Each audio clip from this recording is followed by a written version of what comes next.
Je suis juste un homme qui marche sans se retourner.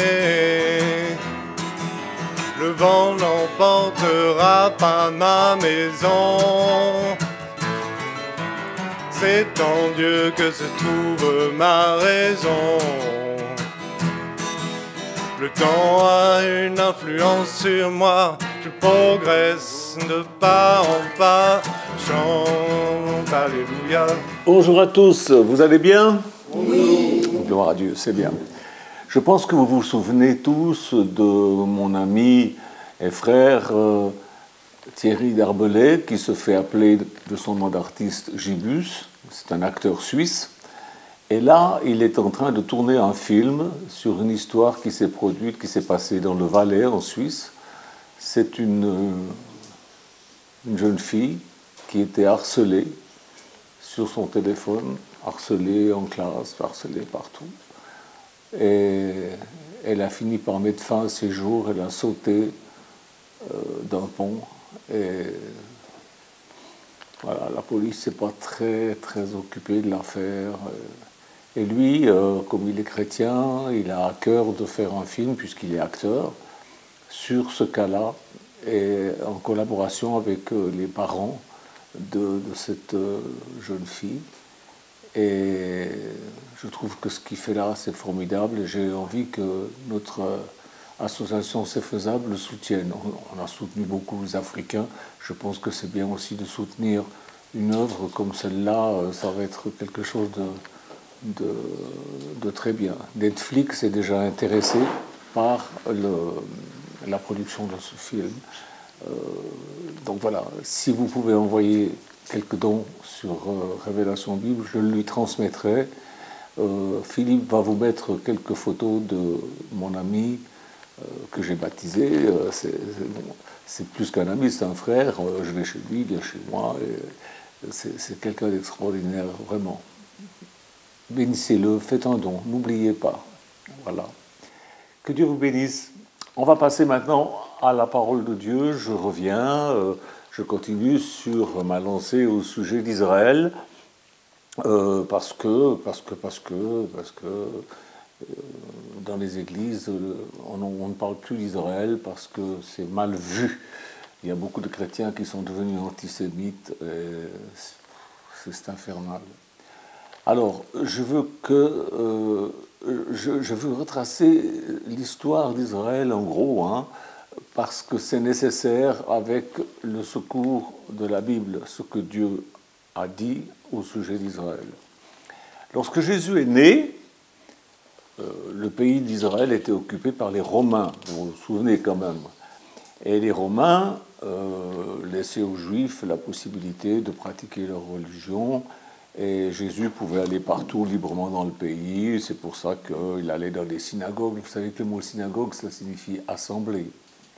Ça ne signifie pas communauté, ça signifie assemblée. Et donc, et puis il allait au temple, il allait partout, il prêchait avec autorité. Ça ne veut pas dire qu'il hurlait, mais ça veut dire qu'il prêchait. Il était sûr de ce qu'il disait, de ce qu'il disait, et ça se sentait, et ça se voyait, et Dieu confirmait, son Père confirmait par des miracles. Il y avait des guérisons de malades, c'était extraordinaire. Les religieux n'aimaient pas Jésus.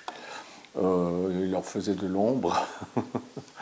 Alors, ils l'ont fait arrêter au jardin de Gethsémani la nuit, très courageux. Il avait quand même peur de la foule, parce que la foule aimait beaucoup Jésus. Et ils l'ont jugé, c'est un jugement inique comme c'est pas possible.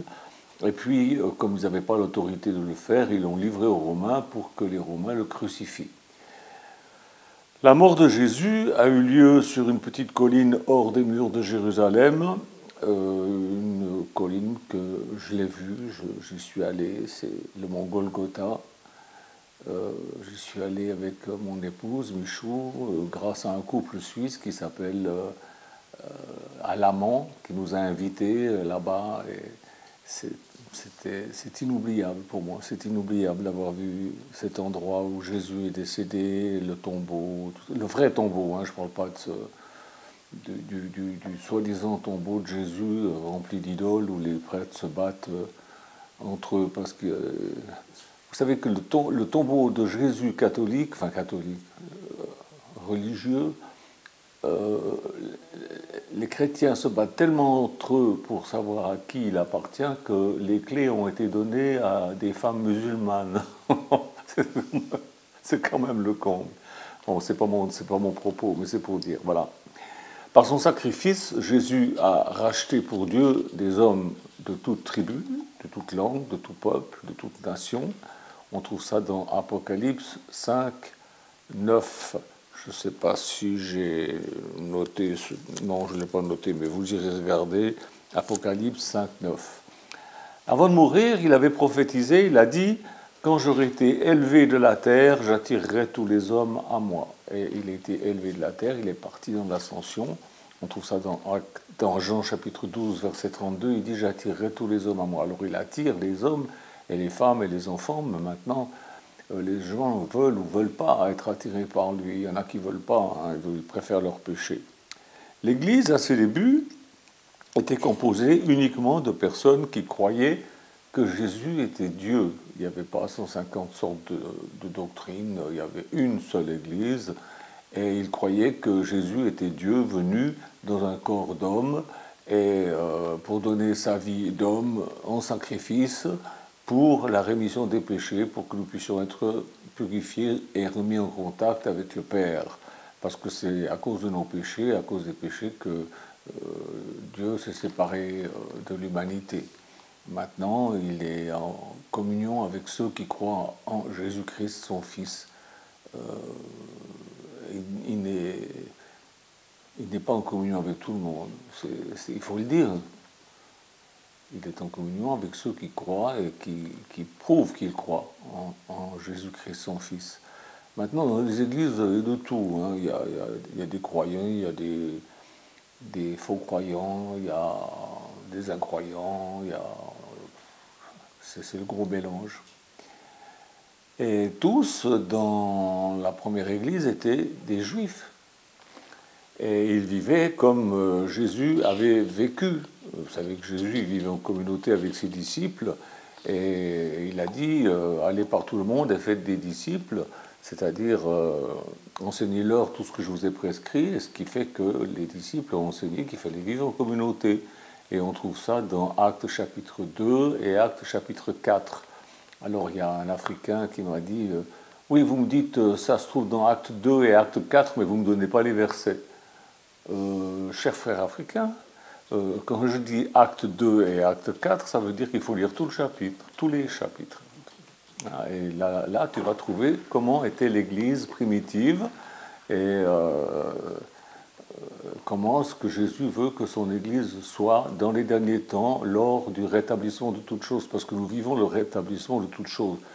Entre autres, le rétablissement de l'Église, mais aussi le rétablissement d'Israël. Puis, les apôtres, qui étaient juifs, ont annoncé la bonne nouvelle du salut aux Samaritains, aux Grecs, aux Romains, et puis ils sont allés par toute la terre connue d'alors. Et c'est ainsi que l'Église de Jésus-Christ a été fondée par des Juifs qui ont choisi d'obéir à Jésus en faisant des disciples, selon Luc 28, 19, 20, où c'est écrit « Allez par tout le monde, faites des disciples, enseignez-leur tout ce que je vous ai prescrit ». Et le mot disciple, on le retrouve dans Luc 14, 33, où il est dit quiconque ne renonce pas à tout ce qu'il possède ne peut pas être mon disciple. Donc si vous pensez que vous êtes disciple et que vous n'avez pas obéi à ce texte-là, il y a quelque chose qui ne joue pas dans votre christianisme. Je vous le dis, je sais que ça ne plaît pas à tout le monde, mais les paroles que Jésus disait ne plaisaient pas aux religieux non plus. Ils préféraient le petite religion, peinard. C'est pourquoi les premiers chrétiens vendaient tout, déposaient l'argent aux pieds des apôtres, les apôtres distribuaient à chacun selon ses besoins, et il n'y avait parmi eux aucun pauvre, aucun indigent, et c'est pourquoi une grande grâce reposait sur eux. Vous trouverez ça dans Actes 4, 32 Actes 32, 33. Voilà. C'est pas moi qui invente, c'est ce que la Bible dit. Et la Bible, Jésus dit, l'homme ne vivra pas de pain seulement, mais de toute parole qui sort de la bouche de Dieu. Donc ces versets-là sont aussi des paroles de Dieu et c'est ce qu'il faut vivre. Certains juifs s'opposaient au message des apôtres et ils ont commencé à parler aux non-juifs et à aigrir l'esprit des non-juifs contre les frères. On va lire ça dans Actes chapitre 14, si je le retrouve.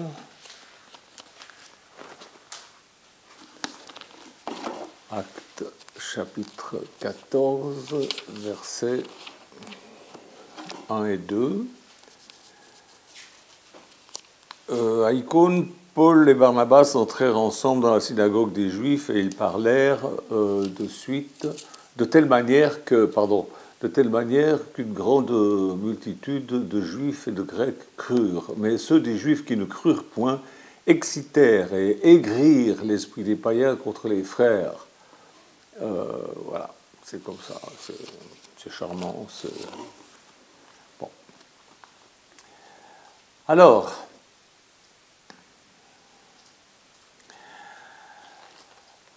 Paul, il a pris la parole et puis il a parlé assez sèchement. On trouve ça dans Actes 13, 45, 46. Il dit... Les Juifs, voyant la foule, furent remplis de jalousie et ils s'opposaient à ce que disait Paul en contredisant et en l'injuriant. Charmant. Paul et Barnabas leur dirent avec assurance, c'est à vous premièrement que la parole de Dieu devait être annoncée, mais puisque vous la repoussez et que vous vous jugez vous-même indigne de la vie éternelle, voici nous nous tournons vers les païens. Et voilà pourquoi donc l'évangile a été donné à nous autres, les non-juifs. C'est parce que les juifs n'en voulaient pas. Voilà, ils n'en veulent toujours pas. Mais en fait, tout ça, c'était prophétisé aussi. Hein. Il fallait que ça arrive, et c'est arrivé. Et puis Paul enseigne que les disciples, en disant ceci, je vous le lis dans Romains chapitre 11, 25, 29. Voilà ce qu'il dit. Car je ne veux pas, frères, que vous soyez dans l'ignorance, que vous ignoriez ce mystère, afin que vous ne vous regardiez point comme sages à des chrétiens non juifs. Il dit, je ne veux pas que vous vous regardiez comme des sages, c'est qu'une partie d'Israël est tombée dans l'endurcissement jusqu'à ce que la totalité des païens soit entrée. Et ainsi, tout Israël sera sauvé, selon qu'il est écrit, le libérateur viendra de Sion, et il détournera de Jacob les impiétés. Ce sera mon alliance avec eux lorsque j'ôterai leurs péchés. En ce qui concerne l'Évangile, la bonne nouvelle du salut, ils sont ennemis à cause de vous, mais en ce qui concerne l'élection, ils sont aimés à cause de leur Père, car Dieu ne se repent pas de ses dons et de son appel. Les Juifs qui rejettent Jésus le font à cause de nous, selon le verset 28. C'est-à-dire que pour que l'Évangile nous soit donné à nous, il fallait bien qu'il se passe quelque chose dans l'histoire,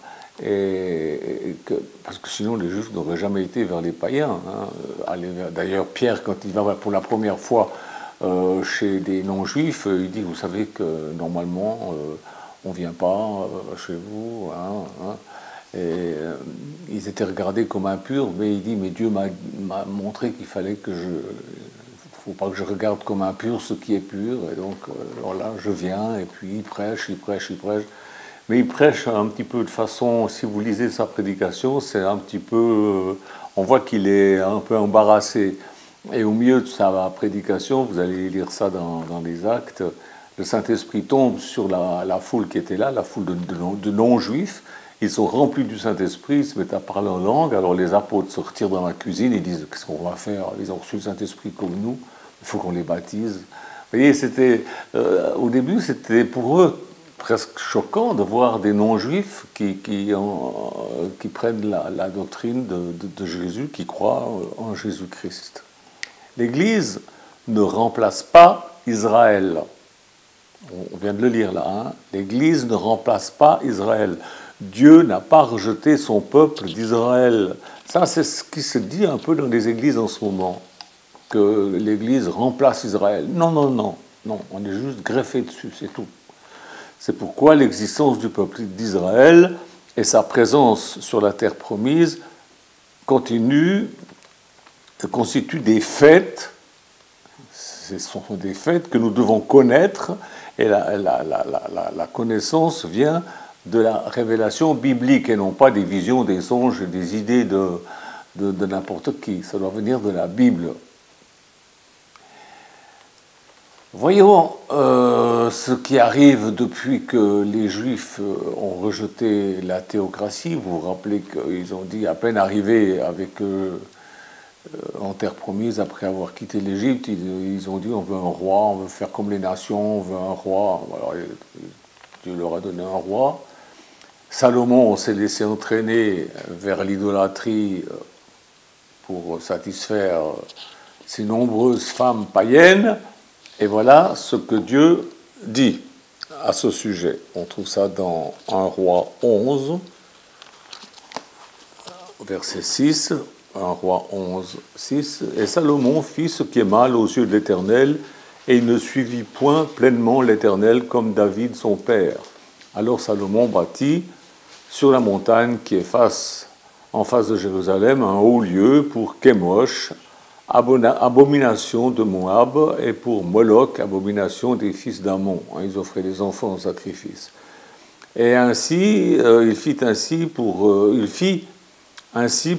toutes ces femmes étrangères qui offraient des parfums, des sacrifices à leur Dieu. L'Éternel fut irrité contre Salomon parce qu'il avait détourné son cœur de l'Éternel, le Dieu d'Israël, qui lui était apparu 2 fois. Il lui avait à cet égard défendu d'aller après d'autres dieux, mais Salomon n'observa point les ordres de l'Éternel. Et l'Éternel dit à Salomon, puisque tu as agi de la sorte et que tu n'as point observé mon alliance et mes lois que je t'avais prescrites, je déchirerai le royaume de dessus toi et je le donnerai à ton serviteur. Seulement, je ne le ferai point pendant ta vie à cause de David ton père. C'est de la main de ton fils que je l'arracherai. Je n'arracherai cependant pas tout le royaume, je laisserai une tribu à ton fils à cause de David, mon serviteur, à cause de Jérusalem que j'ai choisi. Après la mort de Salomon, 10 tribus se sont révoltées contre Juda, contre la tribu, pas contre Juda, celui qui a trahi Jésus, contre Juda, la tribu de Juda.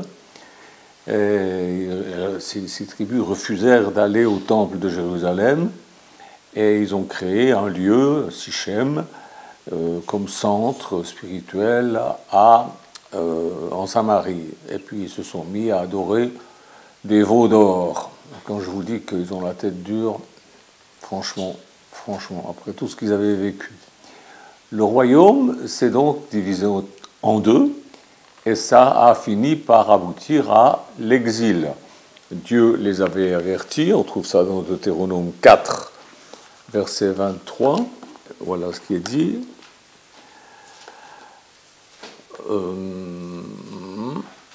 Veillez sur vous afin de ne point mettre en oubli l'alliance que l'Éternel votre Dieu a traitée avec vous, et de ne point vous faire d'image taillée, de représentation quelconque que l'Éternel ton Dieu t'est défendu, car l'Éternel ton Dieu est un Dieu dévorant, un Dieu jaloux. Hein, pour ceux qui pensent que le bon Dieu, oui, il est dévorant et jaloux aussi. Il ne faut pas oublier. On ne peut pas se permettre de faire n'importe quoi avec Dieu. Lorsque tu auras des enfants et les enfants de tes enfants et que vous serez depuis longtemps dans le pays, si vous vous corrompez, si vous faites des images taillées, des représentations de quoi que ce soit, si vous faites ce qui est mal aux yeux de l'Éternel votre Dieu pour l'hériter, je prends aujourd'hui à témoin contre vous le ciel et la terre, vous disparaîtrez par une mort rapide du pays dont vous allez prendre possession au-delà du Jourdain, vous n'y prolongerez pas vos jours, car vous serez entièrement détruits. L'Éternel vous dispersera parmi les peuples, et vous ne resterez qu'un petit nombre au milieu des nations où l'Éternel vous emmènera. Voilà ce que Dieu dit donc à Israël. Et là, vous saurez, vous servirez des dieux, ouvrages de main d'homme, du bois, de la pierre, qui ne peuvent ni voir, ni entendre, ni manger, ni sentir. Et c'est de là que tu chercheras l'Éternel ton Dieu et que tu le trouveras si tu cherches de tout ton cœur et de toute ton âme. Au sein de ta détresse, toutes ces choses t'arriveront. Alors, dans la suite des temps, tu retourneras à l'Éternel ton Dieu, tu écouteras sa voix, car l'Éternel ton Dieu est un Dieu de miséricorde, il n'est pas seulement jaloux, il est aussi miséricorde, il ne t'abandonnera pas, ne te détruira pas, et n'oubliera pas l'alliance faite avec tes pères, alliance qu'il a jurée. Ah, quelle histoire ce peuple d'Israël, mais quelle histoire! Qu'est-ce que vous voulez? Le royaume donc des 10 tribus a été détruit par les Assyriens, qui ont dispersé la population en 1720 avant Jésus-Christ. Quant au second royaume, celui de Juda et Benjamin, ils ont aussi connu la déportation, la dévastation, 134 ans plus tard. Nebuchadnezzar, roi de Babylone, entre dans Jérusalem, abat les murailles, brûle le temple, après avoir pris tous les trésors, pas fou le gaillard, et il a emmené des milliers de Juifs en captivité. Et puis, 70 ans plus tard, les tribus de Juda et de Benjamin sont revenus dans la terre promise. Mais ça avait été prophétisé. Vous voyez, quand il se passe quelque chose, c'est que ça a été prophétisé, ça a été annoncé à l'avance.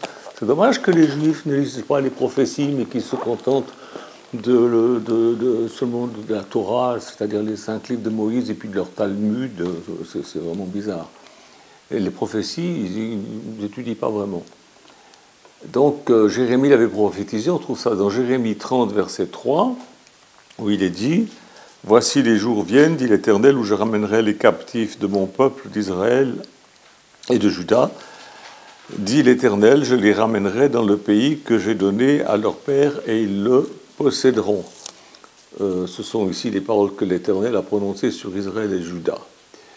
Et c'est arrivé, c'est arrivé.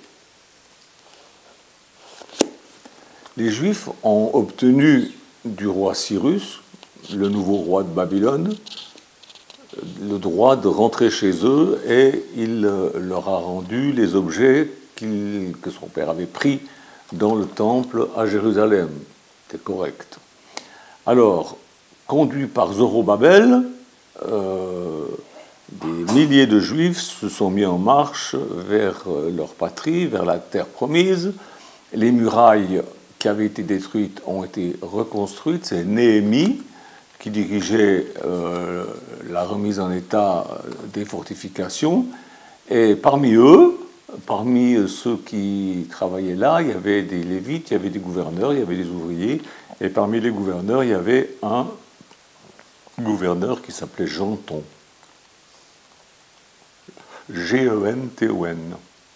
Vous trouverez ça dans la Bible, la Vulgate, c'est-à-dire c'est la Bible qui était traduite. Avant, elle était toujours, c'était toujours écrit en hébreu, en araméen. Et là, voilà que en latin. Alors, ils ont traduit Genton. Et puis, j'ai mis la photo de cela sur Révélation Bible. Vous pouvez voir ça. Et si vous voulez le trouver dans les versions françaises, c'est dans Néhémie 10, 17.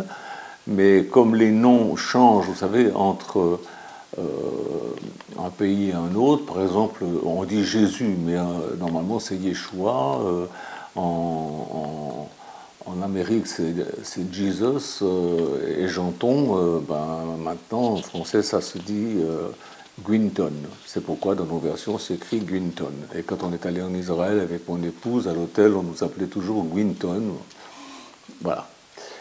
La première déportation et la première destruction du temple auraient pu faire croire que c'était la fin du peuple d'Israël.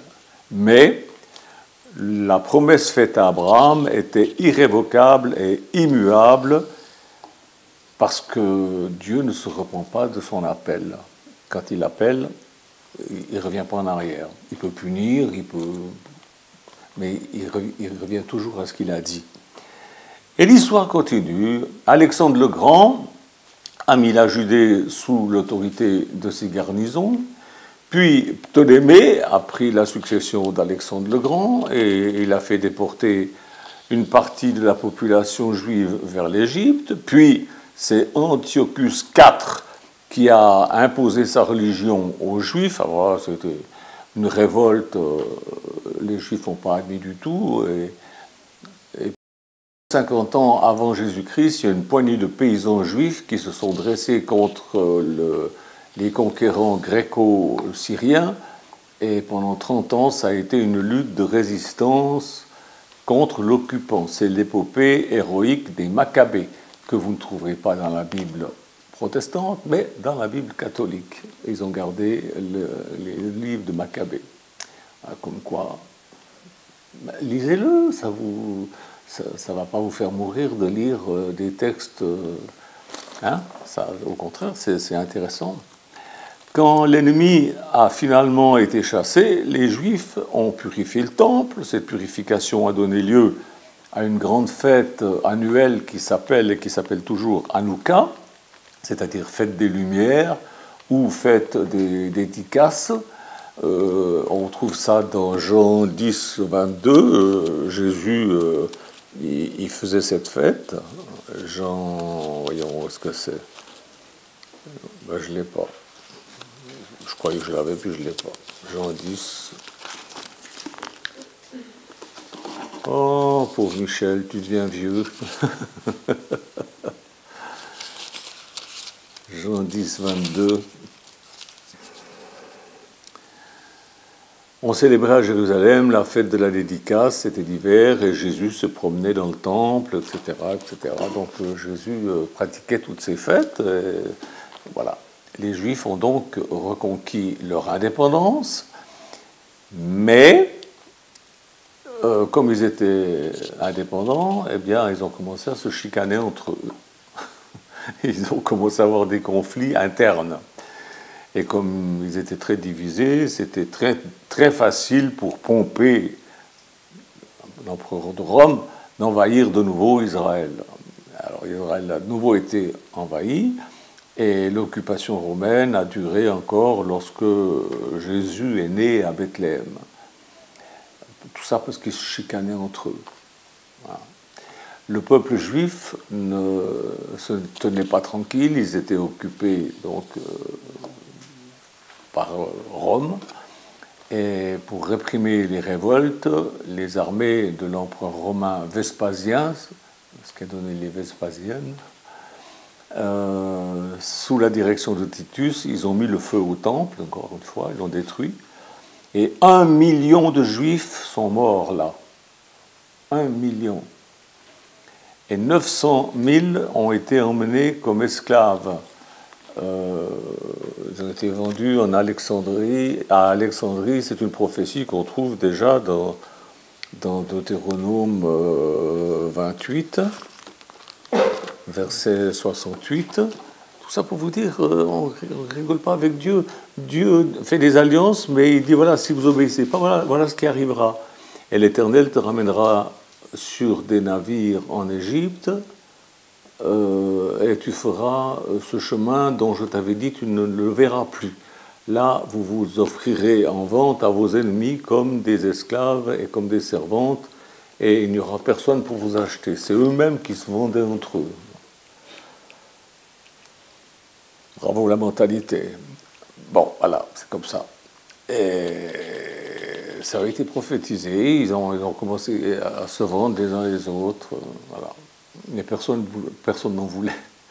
Puis, au IIe siècle, le peuple juif a été chassé du pays par l'empereur Hadrien, et il a passé la charrue sur l'emplacement du temple, là où se trouve le dôme, vous savez, le rocher du dôme musulman.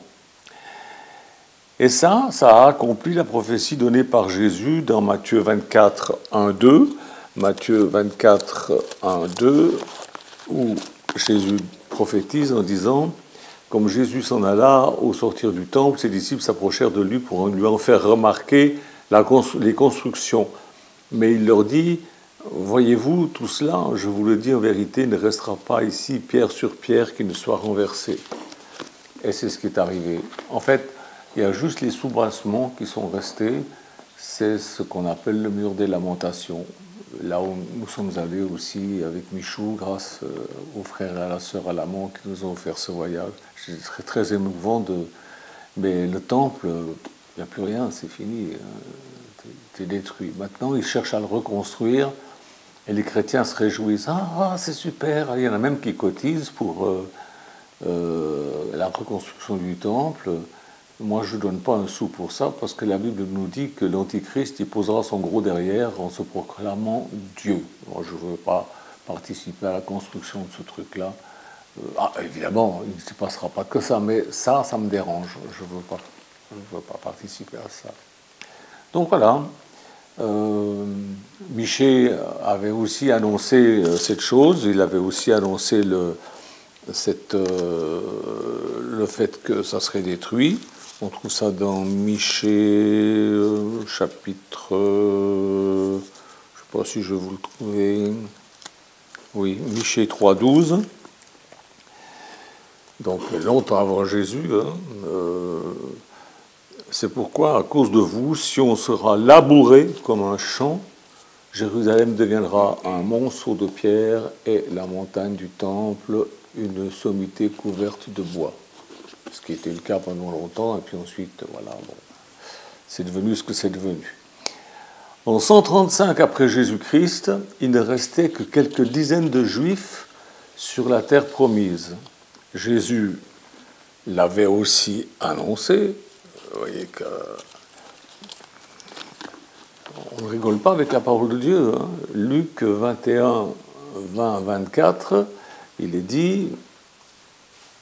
Luc 21, 20, 24, « Lorsque vous verrez Jérusalem investie par des armées, sachez alors que sa désolation est proche, alors que ceux qui seront en Judée fuient dans les montagnes, que ceux qui seront au milieu de Jérusalem en sortent, et que ceux qui seront dans les champs n'entrent pas dans la ville, car ce sont des jours de vengeance pour l'accomplissement de tout ce qui est écrit. Malheur aux femmes qui seront enceintes, à celles qui allaiteront ces jours-là, car il y aura une grande détresse dans ce pays et de colère contre ce peuple. Ils tomberont sous le tranchant de l'épée, seront emmenés captifs parmi toutes les nations, et Jérusalem sera foulée aux pieds par les nations jusqu'à ce que le temps des nations soit accompli.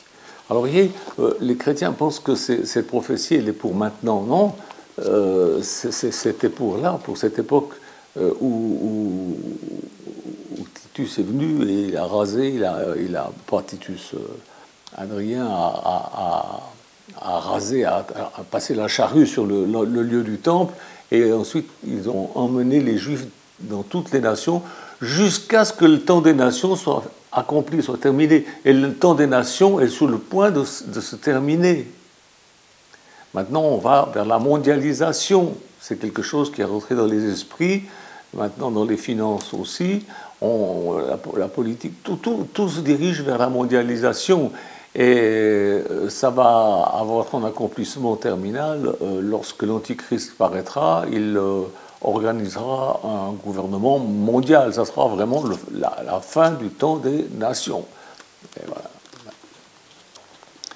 Alors, hors de son pays, Israël a conservé l'espoir de reconquérir sa terre par les armes. Alors, il y a eu de nombreux faux messies. Je ne sais pas si vous êtes au courant. Il y en a eu un de Crète qui s'appelait Moïse de Crète. Il se faisait passer pour le Messie. Il y a eu Sérénius de Syrie. Il y a eu David Réhou béni. Il y a eu Sébatai Stévi. Bref, il y a eu une flopée qui se sont présentés avec leurs mystiques, leurs belles promesses, mais il n'y a rien de tout ça qui s'est accompli. Rien du tout. C'était des faux prophètes. Jésus avait aussi dit, il avait dit, on trouve ça dans Marc 13, 22, il s'élèvera de faux prophètes. Alors les chrétiens pensent que c'est pour notre époque, mais c'était déjà là, il s'élèvera de faux prophètes, là, qui va donner aux Juifs des illusions. Et puis maintenant, il y a aussi des faux prophètes parmi les chrétiens pour leur donner des illusions. Après ça, après tous ces échecs et toutes ces désillusions amères, Israël a maintenu son unité grâce à sa foi dans le Dieu de ses pères, grâce surtout à la Torah, c'est-à-dire le Pentateuque, Genèse, Exode, Lévitique, Nombre, Deutéronome, les livres de Moïse, et grâce aussi au Talmud. Le Talmud, c'était une tradition orale. Elle était orale parce qu'il ne voulait pas que ça tombe dans les mains de non-juifs.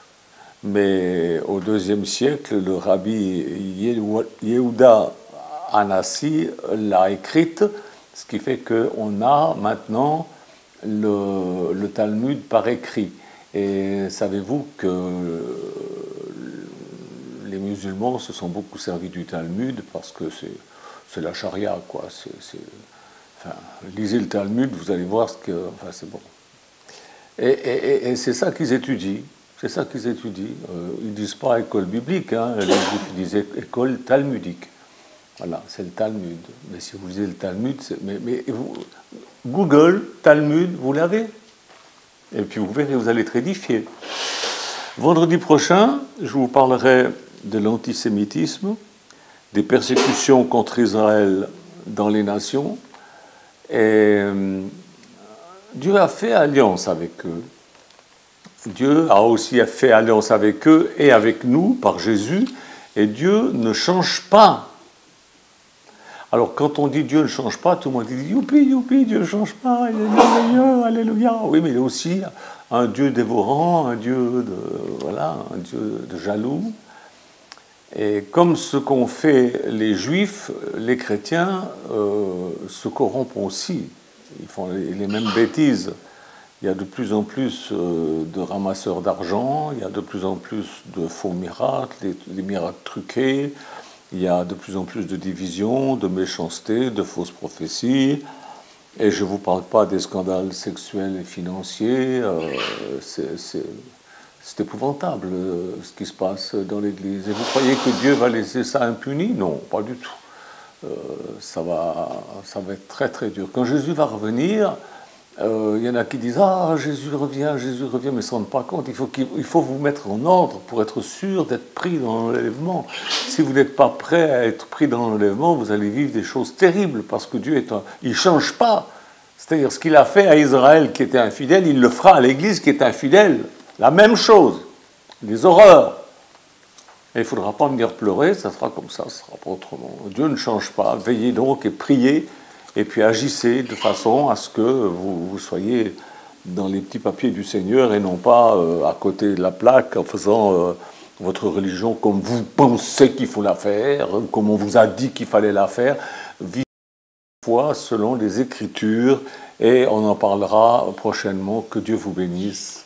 J'espère que je ne vous casse pas les pieds avec cette étude.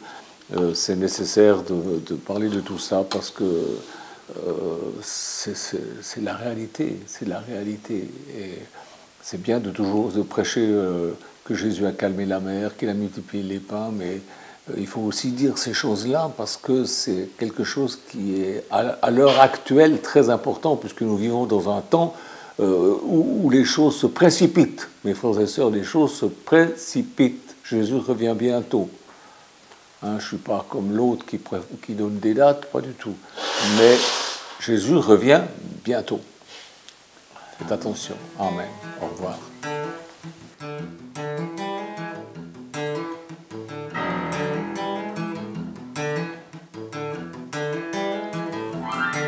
Je suis juste un homme qui marche sans se retourner. Le vent n'emportera pas ma maison. C'est en Dieu que se trouve ma raison. Le temps a une influence sur moi, je progresse de pas en pas. Chante Alléluia, chante Alléluia, chante Alléluia, chante Alléluia, chante Alléluia, chante.